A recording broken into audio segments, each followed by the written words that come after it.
Hello, this is Chris Menard. Let's take a look at two great functions in Microsoft Excel 365. One is the VSTACK, one is the HSTACK. Let's start off with VSTACK.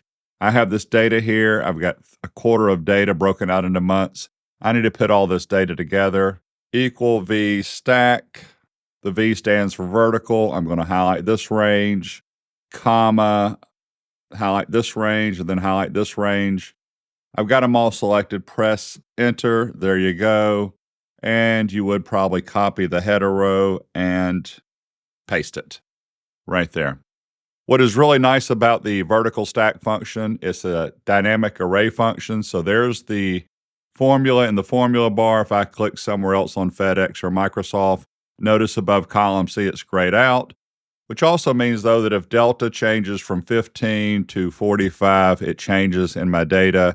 University of Georgia, let's give that 60. It is changing down below. The V, as mentioned, was for vertical. Let's go look at horizontal, next worksheet over.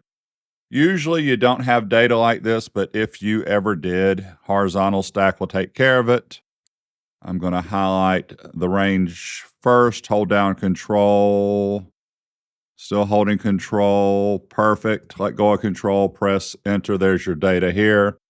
And once again, client and order, copy and paste over here. If you wanted to, you could, let me just show you this. If you wanted to, you could get right here. Control A will highlight just this range.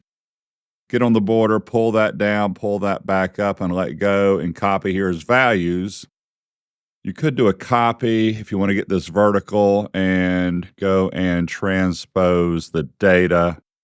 That would work also, if you ever needed to do that. Last exercise, I know someone's going to ask this. I've got a worksheet called Worksheet 3. I've got a sheet 4. Can I combine those two worksheets together? Maybe one is one quarter, maybe the second worksheet is another quarter. Absolutely. I'm going to go to A2, VStack, click sheet 3, highlight the data, hold down control, click sheet 4. Make sure you add the comma in there. Still holding down control, click sheet 4, highlight the data and press enter, and there is that data. Once again, if it changes, if I go to sheet 4 and I make HP 100, over on this other worksheet, HP is now 100. Thank you for your time. Feel free to check out my online training classes. Have a wonderful day.